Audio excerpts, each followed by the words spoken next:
j'ai littéralement ressenti mon cœur se briser. Et ce n'est même pas de l'exagération.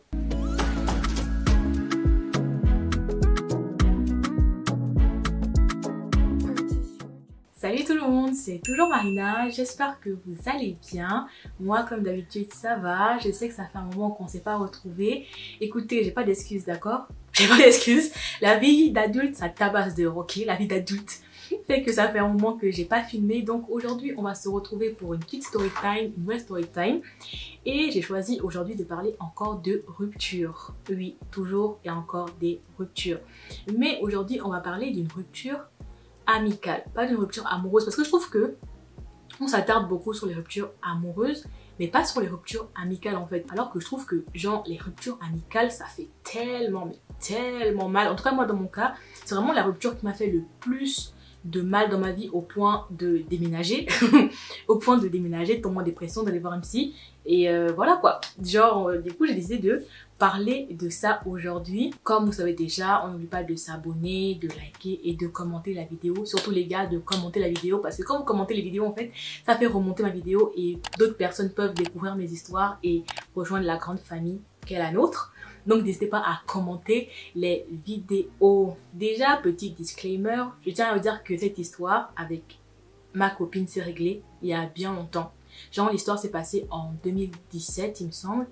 Fin 2016, début 2017, et l'histoire s'est réglée depuis, franchement depuis longtemps, je crois depuis 2019 où un bail du genre s'est réglé, tout ça. Donc vraiment là je vous parle juste d'un truc que j'ai vécu et que je voulais partager avec vous et tout, mais pas la peine d'insulter qui que ce soit dans les commentaires parce que tout a été réglé depuis très longtemps. Déjà on va commencer à la jeunesse, comment j'ai rencontré cette amie là. Cette amie on va l'appeler Marion. Il faut savoir que moi, dans ma vie, j'ai jamais eu vraiment beaucoup d'amis parce que déjà, premièrement, quand tu es porteur d'un handicap, dans mon cas, porteuse d'un handicap, c'est quand même compliqué de se faire des amis, notamment à l'école primaire et au collège où les enfants sont juste des idiots finis, ok? Donc, il y a tout ce qui est le harcèlement scolaire et tout ça que j'ai subi et que d'autres jeunes subissent en ce moment. Petit disclaimer, si c'est votre cas, parlez-en autour de vous, ne vous laissez pas faire et parlez-en. Et donc ça fait que je n'ai jamais été quelqu'un de très populaire à l'école, je n'ai jamais eu beaucoup d'amis non plus au sein de l'établissement. Ça fait que moi vraiment quand je bâtis une relation avec quelqu'un, une amitié avec quelqu'un, pour moi c'est pas des amis que j'ai. Déjà dans ma vie, genre à l'heure actuelle, on va dire que j'ai 3 amis et c'est pas des amis, c'est vraiment mes sœurs, c'est vraiment des filles que je connais depuis plus de bientôt 10 ans, tu vois. Donc c'est vraiment quand je suis amie avec des personnes, c'est que vraiment je peux compter sur toi et tout ça. Donc ça fait qu'à cette époque là j'avais pas beaucoup d'amis, j'avais genre mes 2 amis que j'ai depuis longtemps, depuis l'école primaire et depuis le lycée maintenant, que vous allez sûrement de voir sur mon Instagram. Voilà, tout le temps, si vous voyez tout le temps les mêmes 2-3 têtes, faut savoir que là, ce sont mes amis, il n'y en a pas plus, il n'y en a pas moins, c'est elles en fait. Comme je n'ai pas grandi avec ma famille et tout ça, j'ai eu un problème de confiance envers les autres très tôt, très vite. Donc ça fait que ma meilleure amie pourra vous le dire, c'est que vraiment genre pendant très longtemps j'étais le genre de personne qui ne laissait pas de deuxième chance. Tu me décevais une fois, c'était terminé.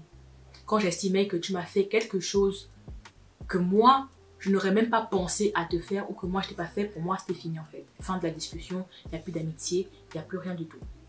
Donc ça fait que il y a beaucoup d'amis comme ça, de personnes comme ça que je fréquentais avant qui ont fait un truc, m'ont fait une crasse ou ont eu un comportement que j'ai pas toléré et j'ai juste choisi de couper court, genre la paix dans ma vie quoi, de couper court et tout ça. Donc ça fait que au final des années d'études je n'ai gardé que 3 amis maintenant. Voilà. Pour résumer un peu mon parcours amical, à cette époque là nous sommes donc en 2015, je viens d'avoir le bac et je vais m'inscrire à la fac. Pour ceux qui ne savent pas, je suis dans le nord, j'ai fait une licence de lettres modernes. Et tout commence à la pré-rentrée. Je suis toute seule et je vais à la réunion. Les principaux professeurs commencent à nous parler, à nous présenter un peu la licence, nous présenter comment les cours seront construits, nous présenter comment nous n'avons pas du temps pour être construits et tout ça. Et je me rends compte que moi j'ai pris un carnet, mais sans prendre de stylo. Et machinalement, n'ayant pas de stylo, je me retourne derrière moi et je demande à la fille au chapeau melon derrière moi si elle a un stylo à me prêter. Elle me dit oui, il n'y a pas de souci et tout machin. elle me prête son stylo. Et à la fin, je lui rends son stylo et on commence à discuter. Et de là, donc, j'apprends qu'elle s'appelle Marion et tout. Et vraiment, vous savez, moi, ça m'est arrivé très peu de fois dans ma vie. Je crois que c'est la seule fois que ça m'est arrivé. Mais vraiment, quand je commence à discuter avec elle, mais coup de cœur amical. Mais pas coup de cœur amical, c'est vraiment un coup de foudre amical. Elle et moi, on s'attrape tout de suite. Genre le lendemain et tout, on s'est vu pour aller manger ensemble et tout. Enfin, en fait, je sais pas. Genre, je sais pas comment vous expliquer ça d'autre que le coup de foudre amical. Vraiment, elle et moi, tout de suite, il y a un truc qui fait que on est tout ensemble. On passe vraiment tout notre temps ensemble. Et les personnes qui m'ont connue à l'époque, genre mes potes à l'ancienne, mes anciennes connaissances, peuvent savoir que si vous me voyez moi, vous voyez Marion. Si vous voyez Marion, vous voyez moi en fait. Elle et moi, on a commencé à découvrir la vie en même temps. Donc moi, j'avais mon studio, j'ai d'acquérir mon indépendance et tout. Donc ça fait que vraiment, on a commencé à découvrir la vie d'adulte en même temps. Genre les soirées étudiantes, comment se féminiser aussi, parce que quand on s'est rencontrés tous les deux, on était vraiment tous les deux dans un style très approximatif et tout. Donc vraiment, on a commencé à devenir, entre guillemets, des femmes ensemble, à grandir ensemble, à découvrir les boîtes ensemble, à sortir ensemble. Mais vraiment, on était tout le temps ensemble. C'était genre ma jumelle, on passait tout notre temps ensemble. Non seulement on passait notre temps ensemble, genre en dehors des cours, mais en cours aussi, on avait pris exactement les mêmes cours. On avait pris les mêmes cours, on avait les mêmes profs, on faisait les mêmes choses, les activités extrascolaires, on était ensemble. Donc vraiment, c'est pour vous dire à quel point on était, ce qu'en référence, dans ma vie d'abord, dans ma famille. On était comme ça, vous voyez. Je me rappelle que ce jour-là, j'étais dans le bus. J'étais dans le bus et tout à un moment donné. Et je vois un homme noir qui monte dans le bus et tout. Et je me dis, mais vraiment, le gars, il est vraiment très beau, quoi. J'aimais trop comment il était habillé. J'aimais trop comment il était et tout. Vraiment super beau. Mais vraiment, genre, waouh, tu vois. Mais je continue de faire ma vie. Et quelques temps après, par un concours de circonstances, et je ne saurais pas vous mentir, je ne vais pas vous mentir, je ne vais pas vous raconter n'importe quoi, je ne me rappelle plus les circonstances. Mais moi et ce gars-là, on finit par rentrer en contact, en fait. Moi et ce gars-là, on finit par se parler et par vraiment sympathiser et tout ça. Donc c'était un Gabonais, comme moi, pour ceux qui ne sauraient pas, Gabon ici, Team Gabon. Donc c'était un Gabonais comme moi et il me présente très vite sa bande de potes. Vraiment très vite sa bande de potes. Et moi je présente très vite ma bande de potes qui à l'époque se résumait à une personne, c'était Marion.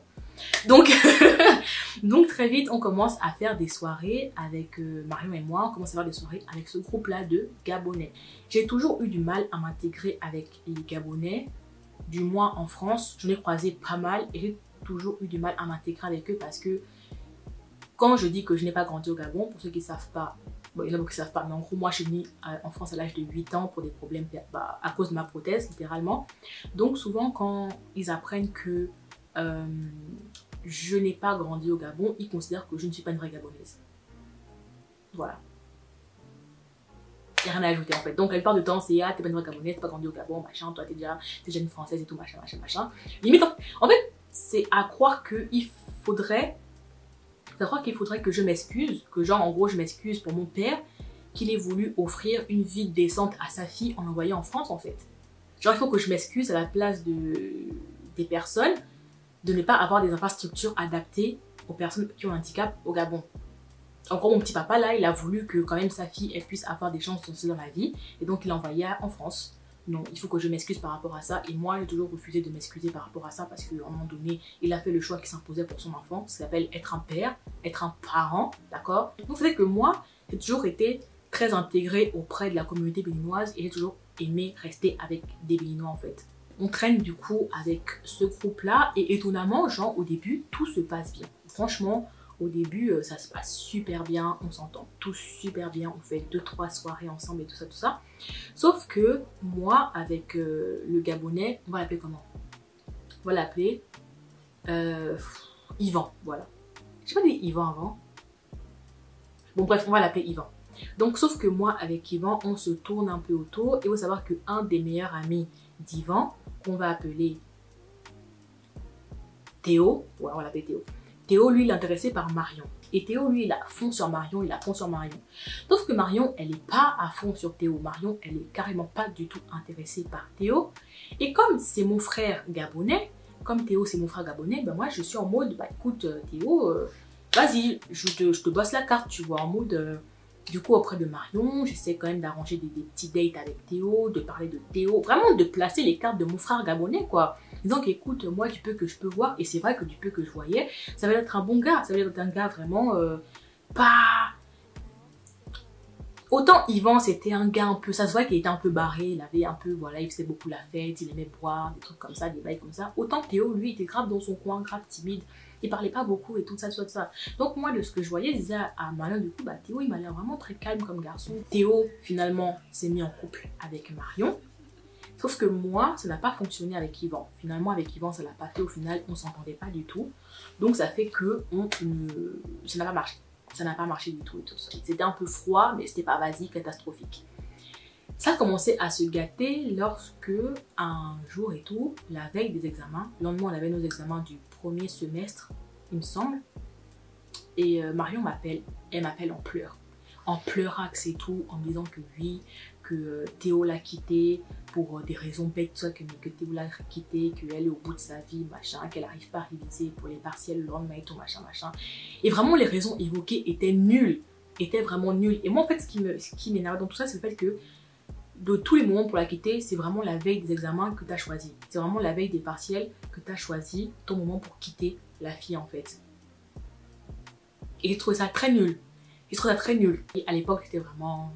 Vous voyez, moi vraiment, quand je vous dis que mes amis, c'est mes sœurs et tout, c'est-à-dire que tellement à l'époque, j'avais le sang chaud, quand elle me dit que Théo l'a quitté et tout machin, que truc. Bref, Théo en fait habitait genre à vraiment littéralement 3 minutes de chez moi. Théo était en résidence, il était à 3 minutes de ma résidence. Qu'est-ce que je fais moi? Le soir, à 23 h, je mets mes chaussures, je mets mes baskets et je me dis, bah, écoute, écoute, on va choper le Théo. Théo, mon frère, je vais te choper en fait. Je vais te choper, tu vas m'expliquer pourquoi tu l'as quitté et pourquoi tu l'as quitté la veille des examens en fait. Genre de tous les moments, je pouvais pas attendre. Genre, je pouvais pas attendre vraiment qu'elle est... Non, vraiment, il fallait que... Oh, tout de suite là, c'est fini, tu vois. Donc moi, je m'habille et tout. Je vais chez Théo pour sa chance ou ma malchance à moi. Théo n'est pas chez lui, et tout. Donc moi, j'appelle ma pote, je lui dis, écoute, calme-toi, concentre-toi sur les partiels, c'est le plus important et tout ça et tout ça. Pour la faire un peu courte, quand on dit qu'il ne faut pas se mêler de l'histoire de deux personnes qui sont venues, ce jour-là, j'ai bien compris, parce que Théo et Marion se sont donc remis ensemble. Sauf que moi, tu fais du mal à ma pote, bah c'est fini en fait. Moi, j'oublie pas, peut-être qu'elle t'a pardonné, mais moi, je t'ai pas pardonné en fait. C'est vrai qu'en fait, il faut faire attention quand on raconte nos histoires de couple à nos potes, parce que quand nous, on se rabiboche avec les gars, nos potes, elles, les gardent dans le cœur en fait. Elles gardent dans le cœur ce que t'as fait à sa copine. Et vraiment, moi, c'était ça. Moi, j'avais vraiment gardé dans mon cœur ce qu'il avait fait. Et plus le temps passait, et plus je trouvais que leur comportement était louche en fait. Et le fait que moi, je tolérais pas tout ce qu'ils faisaient, tout ce qu'ils disaient et tout machin machin, en gros, ça fait que, bah, il a commencé à avoir des frictions entre nous. Il a commencé à avoir des frictions entre le groupe de Gabonais et moi. Ça fait que, du coup, moi, je prenais beaucoup mes distances avec le groupe de Gabonais là, vu qu'on s'appréciait pas mutuellement. Et du coup, celle qui empathisait, c'était Marion. Vous savez que du coup, bah, Marion et moi, on s'éloignait aussi, vu qu'elle est passée du temps avec... ce groupe de Gabonais là avec son mec et donc ce groupe de Gabonais là, donc c'est que elle et moi s'éloigner. Et en parallèle aussi j'ai failli rater mes examens à cause des soirées, à cause de faire la fête, à cause des mecs et tout machin. Donc j'étais en mode vas-y Marina, il faut te reprendre là, il faut quand même un peu te reprendre dans tes études et tout machin, parce que quoi qu'il se passe dans ta vie, c'est les études en fait. Mon père nous a toujours dit que les études, le travail sont ton premier mari. Genre, donc j'avais pas intérêt à redoubler et je ne voulais même pas redoubler en fait dans ma tête. Ça n'a jamais été question de redoubler. Jamais, jamais. C'est pas une tare de redoubler, mais moi c'était un truc que je voulais pas, c'est tout. Avec Marion, on a commencé à prendre nos distances. Et lorsque mes distances se prenaient avec Marion, ça se dit ça? Bon, alors que on s'éloignait elle et moi j'ai commencé, enfin je sais pas commencé, mais en gros, j'ai repris contact avec vraiment une ancienne pote à moi avec qui je traînais au lycée, dont je parle dans plusieurs storytime, notamment dans la storytime où mon premier date avec un homme blanc et la storytime où mon beau-frère m'envoie des nudes ou un truc comme ça. C'est de cette pote là dont je parle en fait. Et donc cette pote là, elle et moi, on restait vraiment beaucoup ensemble. Alors que elle et moi, on prenait nos distances et tout. Il y a plusieurs reprises, on s'était un peu chamaillé par rapport au fait qu'on prenait nos distances et qu'on se comprenait plus. Un jour, chez mon oncle, et je me rappellerai toute ma vie de ce moment là, c'est que je suis chez mon oncle et tout, Je fais ma petite vie chez lui, j'allais le voir les week-ends souvent, passer du temps. Comme il n'était pas du tout loin de chez moi, genre il était à moins de 10 minutes de chez moi, de ma résidence. Donc vraiment, j'allais tout le temps chez mon oncle et tout, passer du temps chez lui et tout. Et un jour, j'ai ma pote là, avec qui j'ai repris contact, qui m'appelle. Elle me dit, Marina, comment tu vas et tout machin. Donc on commence un peu à discuter. Il faut savoir que cette pote là, elle connaissait le groupe de Béninois avec lequel je traînais à l'époque. Et elle connaissait aussi Marion. Et à un moment donné, elle me dit, écoute Marina, faut que je te parle, j'ai appris des trucs sur Marion, c'est très grave. Elle me dit, ouais, c'est super grave et tout. Et moi je dis, mais c'est très grave, c'est-à-dire c'est super grave. Elle me dit, non mais vraiment c'est très très grave. Ce qui s'est passé et tout, c'est très très grave, faut que je t'en parle et tout. Et moi je dis, ok, bah écoute, je t'écoute, machin, je m'isole. Et elle me dit que oui, que... Alors il faut placer les personnages pour que vous puissiez comprendre. J'ai fait une story time où je racontais où j'avais fréquenté 2 colocataires. Parmi les 2 colocataires que j'ai fréquentés, il y en a un qui est intéressé par Marion et Marion était pas intéressée par lui, donc elle lui a foutu un râteau. En gros, c'est l'histoire. Et elle me raconte qu'en gros, le gars en question, à qui Marion lui a mis un râteau, lui a raconté à elle que Marion avait dit à propos de moi. En fait, j'espère que c'est clair, que Marion lui a dit à ce gars-là que ah mais comment t'as pu avoir des bails avec une femme, avec une fille qui n'a pas de jambes. Et là, je dis texto ce qu'elle m'a dit. Donc, pour résumer, la copine en question là, elle me dit que le gars que Marion a bâché lui a dit que Marion lui avait dit qu'en gros, comment il avait pu avoir des bails avec une fille qui n'a pas de jambes. Et quand elle me dit ça, je vous jure que quand elle me dit ça, j'ai littéralement ressenti mon cœur se briser. Et ce n'est même pas de l'exagération.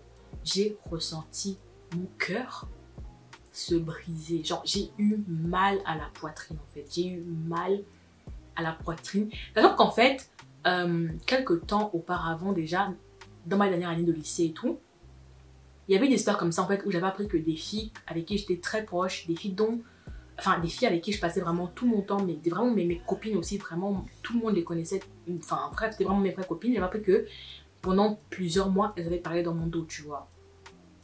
Et donc du coup là, moi j'entends ça, ça me ramène à moi de 18 ans, qui se fait trahir par une copine. Et en plus ça, non seulement je l'ai pris comme une trahison de mon amie, parce que c'était mon amie, donc pour moi elle m'a trahi. Même pas mon amie, c'était ma soeur, donc une trahison de ma soeur. Mais sur un point, sur un sujet tellement sensible qu'est mon handicap. Et je me suis dit là, en gros c'était vraiment double baffe en fait. C'était genre une double baffe dans mon visage, vraiment dans mon visage et tout. Et j'ai mal, et j'ai tellement mal. Et je lui ai dit, t'es sûre, machin. Elle me dit oui, que le gars lui a dit ça et tout ça, machin. Et que le gars est prêt à le répéter devant Marion. Je suis vraiment, mais au bout de ma vie, mais au bout de ma vie entière. Genre vraiment, je commence à pleurer. Mon oncle ne comprend pas ce qui se passe. Mon oncle était là, mais qu'est-ce qui se passe ma chérie et tout. Je commence à pleurer, mais à pleurer ma race et tout, machin. Et je me rappelle qu'elle m'a offert, je crois qu'elle m'a offert un bracelet. Et je me rappelle que j'avais arraché le bracelet, je l'avais jeté à la poubelle et tout, machin, en pleurs et tout par rapport à ça. Parce que je me dis, mais c'est même pas genre en dessous de la ceinture, là, je me suis dit, mais non, pas quelqu'un à qui je me suis confiée, sachant que genre Marion connaissait vraiment genre tout de moi. Marion sait tout de moi. Marion connaît mes complexes, elle connaît tout, elle sait tout ce que j'ai vécu dans ma vie et tout. Je me suis dit comment elle peut m'attaquer là-dessus, comment c'est humainement possible de m'attaquer sur ce point si sensible, qu'elle m'attaque sur mon comportement, mon caractère, mon truc, mon visage. Je l'ai fait en fait, mais mon handicap, ma prothèse, vraiment c'est, à l'époque c'était vraiment mon talon d'Achille en fait. À l'époque c'était vraiment mon talon d'Achille. Et je me suis dit mais qu'elle m'attaque sur ça. J'étais tellement choquée. Honnêtement, je me rappelle pas si on avait une discussion, mais il me semble pas qu'on ait eu une dispute, juste que genre je l'ai bloqué partout et que je suis passée à autre chose en fait. Sauf que Marion et moi, on avait les mêmes cours. En fait, on avait les mêmes cours, on avait les mêmes profs, on avait les mêmes activités extrascolaires. Et vraiment, moi, je passais vraiment toute ma vie avec Marion, en fait. Genre, mes autres copines, elles n'étaient pas, c'était pas dans la ville où j'habitais. Donc, moi, vraiment, tout d'un coup, je me retrouvais isolée. Au contraire d'elle qui avait son mec, le groupe de potes de son mec et qui avait sympathisé avec une autre fille dans notre promotion. Moi, je me suis retrouvée, genre, vraiment isolée. Je me suis retrouvée toute seule. Vraiment toute seule. Et à chaque fois, je la croisais. Genre, et une fois, je me rappelle et tout, elle est passée avec son mec. Ils allaient dans la résidence de son mec et tout. Et ils sont passés et moi j'étais là et genre on s'est croisés et on s'est pas échangé un mot.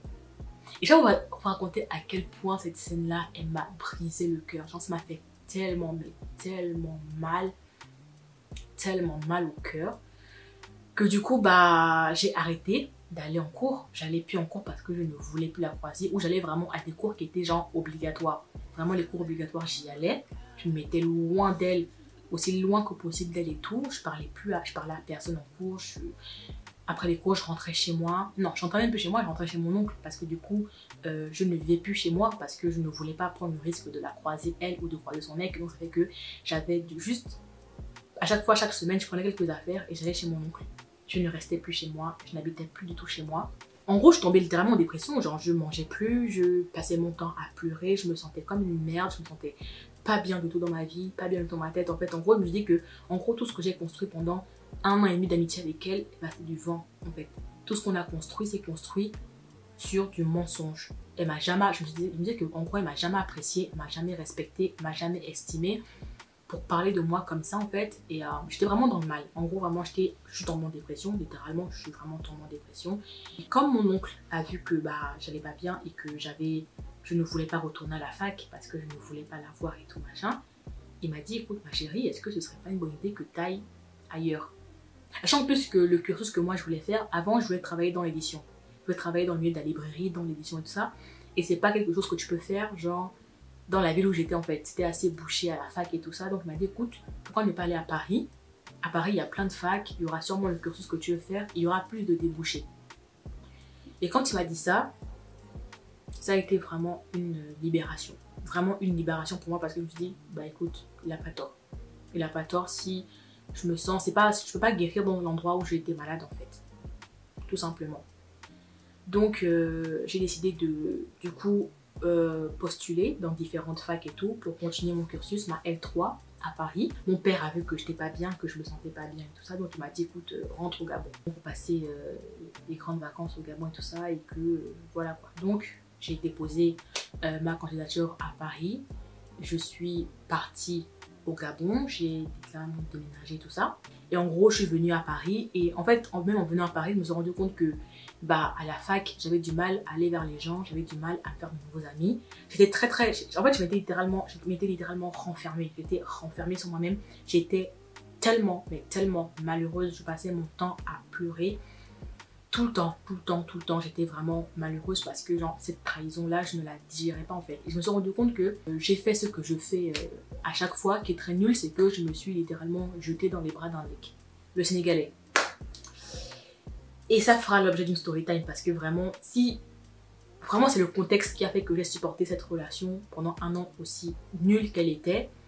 Parce que j'étais toute seule en fait, j'étais littéralement toute seule, livrée à moi-même et tout, j'étais malheureuse. Et lorsque j'ai vu que j'étais malheureuse, et bah j'ai décidé d'aller voir une psy, bah ma psy qui me suit toujours, ça fait bientôt 6 ans d'ailleurs qu'elle me suit, et de lui parler. Et je me rappellerai toujours de ma première séance avec elle, genre je rentre dans ce bureau, elle me dit oui pourquoi vous venez me faire voir, pourquoi vous venez me voir et tout. Je lui dis écoutez, je vais vous raconter mais il y a moyen que je pleure. Il n'y a pas manqué, genre j'ai commencé à chialer pendant 1 heure dans son bureau, j'ai commencé à chialer, à lui raconter l'histoire et tout, machin.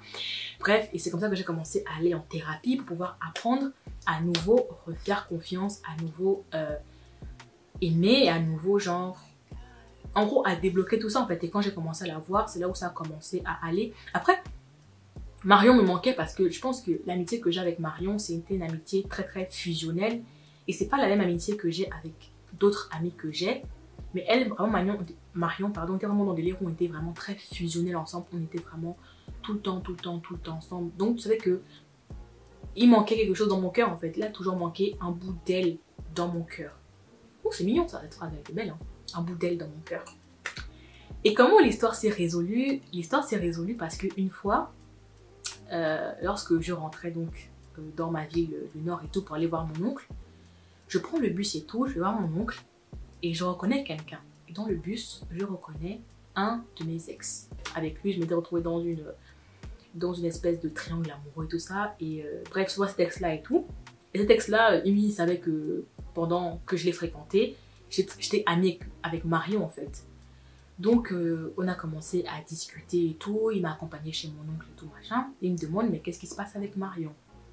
Donc, moi, je lui explique ma version de l'histoire. Il me dit, ah ok, d'accord. Sauf que ce qu'il omet de me dire, lui, c'est qu'il est resté très pote avec Marion. Au final, au-delà de la relation qu'on a eue lui et moi, lui et Marion sont restés très très amis en fait.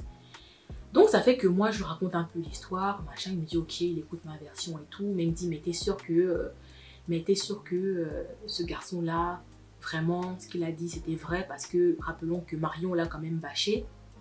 Et rappelons aussi que ta copine qui t'a raconté l'histoire, elle, bon, pour ceux qui ne sauraient pas, mais allez voir la story time, en gros, elle, son mec t'a envoyé des nudes avant d'être avec elle. Donc, est-ce que le gars qui a été bâché, la copine dont le mec t'a envoyé des nudes, est-ce que vraiment l'histoire, elle est tenable?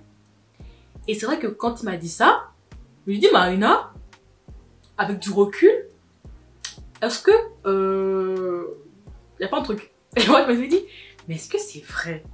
Est-ce que vraiment je peux croire ces deux personnes avec qui j'avais des contentieux, enfin qui auraient potentiellement pu être des seumlards, est-ce que je pouvais vraiment les croire?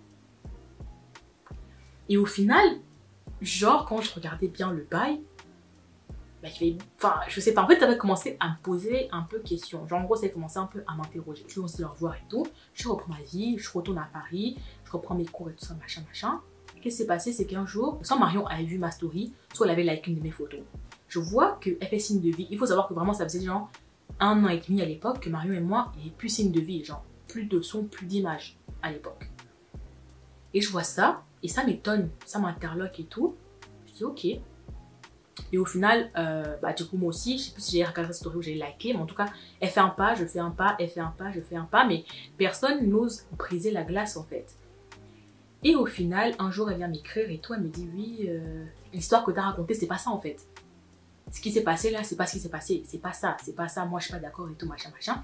Et là, à partir de là, elle me donne sa version des faits. Elle me dit que elle a jamais dit ça, pourquoi? Et c'est vrai que, sachant tout ce qu'on s'était dit, tout ce qu'on avait partagé à l'époque et tout ça, machin, que c'est vrai que ça, avec le recul et avec, genre, quand tu fais pas les organes, ça n'avait pas de sens, littéralement. Ce que les deux autres avaient dit, ça n'avait pas de sens. Qu'elle me dit qu'elle aurait jamais pu dire ça, sachant très bien tout ce que je lui avais confié par rapport à ma prothèse, à mon handicap, que comment mon oncle, elle connaissait mon oncle, on la connaissait, elle connaissait ma famille la connaissait, et tout machin, machin. Bref, en gros, que c'était faux en fait. Que c'était faux et que c'était même pas un peu possible, sachant tout ce que elle et moi on a vécu et traversé ensemble et tout. Donc au final on a vraiment genre reparlé de cette histoire là, reparlé et reparlé aussi des à côté, c'est-à-dire de reparler des conflits qu'il y avait eu avec son ex, parce que du coup elle était plus abonnée, elle était avec Théo, des conflits qu'il y avait eu avec Théo, et c'était aussi Théo qui lui parlait aussi par rapport à moi, qui disait que oui, que moi j'étais pas une bonne personne, que ceci, que cela, bref. Et c'est comme ça qu'au final on a réussi à reprendre contact. On s'est revus, et lorsqu'on s'est revus, genre, c'est comme si rien n'avait changé. En fait, en gros, rien n'avait changé, en fait. Rien n'avait changé et tout. Et c'est là où je me suis rendu compte qu'en fait, dans la vie, enfin, faut pas écouter tout ce qu'on nous dit, en fait. Faut pas, genre, en fait, on s'est brouillé pour rien du tout. Et voilà comment on s'est réconcilié. Voilà comment moi, j'ai vécu mon plus gros goumin amical. Voilà, vraiment, la façon dont ça m'a plongé, façon dont j'étais dans le malaxe à cause de ça. N'hésitez pas à me dire en commentaire si vous aussi avez déjà vécu un gourmand amoureux, si vraiment vous avez eu mal, une copine vous a fait mal au point de déménager, totalement dépression, allez voir ici. Dites-moi en commentaire et on se retrouve très bientôt pour une nouvelle vidéo. Bye!